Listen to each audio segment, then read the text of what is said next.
હું કહેતા હતા દાદી તમે મને એવો પતિ ખોયો કે કોઈ દિવસ મને ક્યાંય બી દુઃખ ન થતું, એક રૂપિયાનું બી ન થતું.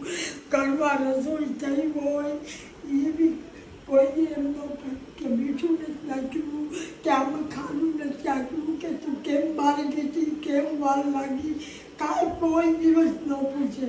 આજે 3 બેબી લગ્ન કર્યા એને પોતે જવાબદારી લીધી. મેં કોઈ દિવસ કાંઈ સેમાં મને ટકટક નથી કરી. દાદા એવા હતા એવા હતા ભગવાનનો મારા હું કોઈ નથી. દાદી રડોમાં અમે તમારા દીકરા છીએ. આ ભગવાનનો મારા હું કોઈ નથી. અને દાદી જો આ તમારા માટે અમે રાશન લઈ આવ્યા છીએ. દવાખાને લઈ જાય તો એ પોતે રોડે મારું કરવું, મારા પાછું આવશે કે નહીં આવે. મારું કહો કે તું વહી જાય તો મારું કહો. એવો મારા મેં આજે ખોઈ બેઠો. ભલે મને ગરીબને દીધી, મારે કપડાં નહોતા પહેરવા, પણ મને કોઈ દી દુઃખ નથી. દાદી કોઈ દી દુઃખ નથી. કોઈ દિવસ દાદી રડોમાં અમે તમારા માટે રાશન લઈ આવ્યા છીએ. તમને જે ખાવા પીવામાં તકલીફ પડતી ને દાદી, જો એટલું બધું રાશન લઈ આવ્યા છીએ દાદી. મને આશીર્વાદ આપજો કે અમે તમારા જેવા લોકોની વધુમાં દાદી સેવા કરી શકીએ. એવું મારું ભગવાનનું કોઈ બી પણ હું કરું હવે. દાદી હું સમજી આ શકું મારી છું. મજબૂરી લીધે હું અહીં મારી દીકરી ઘેર આવી છું. કોઈ દિવસ કોઈની 1 રૂપિયાની આશા ન કરે, કાંઈ ન કરે. હું તારી ક્યાંયથી લઈને આવું ને તોય મને એમ કે નાથી હું કેમ લઈને આવી, હું બેઠો છું. તારે કાંઈથી કાંઈ લાવવાનું નહીં. હું બેઠો તને કાંઈ નહીં ઉપાધિ થવા દે. પણ આમને કોઈ બેઠી મારું મારા કોઈ બેઠી.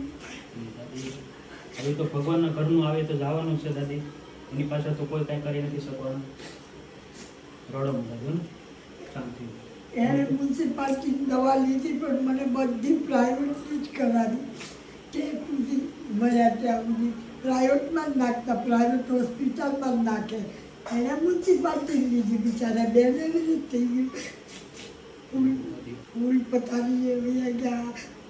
ઉપાધિ કરવામાં દાદી ના કોઈની સેવા, ન ભાખરી, ન કાંઈ નહીં. કોઈની પાસે પાણી ગ્લાસ બી નહીં.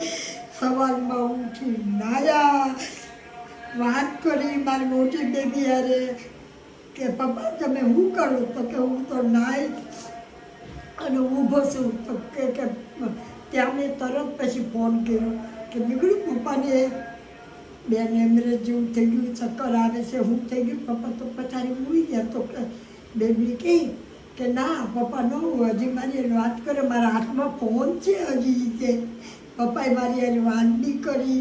ત્યાં તો હું દવાખાનેથી દવા લઈને આવી. ત્યાં બિચારા મારું માણા વહી ગયું. આજ મને કેટલું દુઃખ થાય છે. રડોમાં દાદી અમે તમારા દીકરા છીએ. ભલે એ ગમે એવો મારી માટે એ ફોન આવ્યો હતો. સાચું તો કોઈ પણ હોય દાદી, સ્ત્રી માટે એનો હજી પતિ જ સુધી ભગવાન. મારા છે ને 3 વર્ષ સુધી આવડા નથી પૂછતા. મને રાતે યાદ આવે હું મારું જીવન તો જો કેવું કરી લઈએ ગયા. હું કામ લઈએ ગયા એક જ ગયા હું કા રડોમાં દાદી ને કેમ મારા ગુમાયું. શાંતિ દાદી. અમે તમારા દીકરા છીએ અને તમારે જે ઘટતું વળતું હતું ને દાદી એ બધું જ લઈ આવ્યા છે ખાવા પીવાનું. દાદીની તમે હાલાત જોઈ.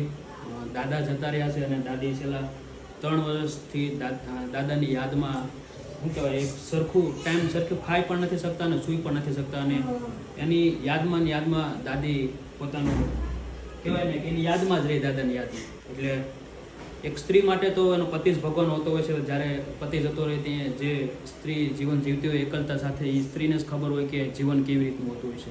તો આજે અમારી ફાઉન્ડેશન દ્વારા જે પણ મદદ થઈ શકી દાદીને એટલી મદદ કરવાની કોશિશ કરી છે. અને દાદીને બસ પ્રેમ સપોર્ટ આપજો દોસ્તો, અને રીલને વધુ શેર કરજો.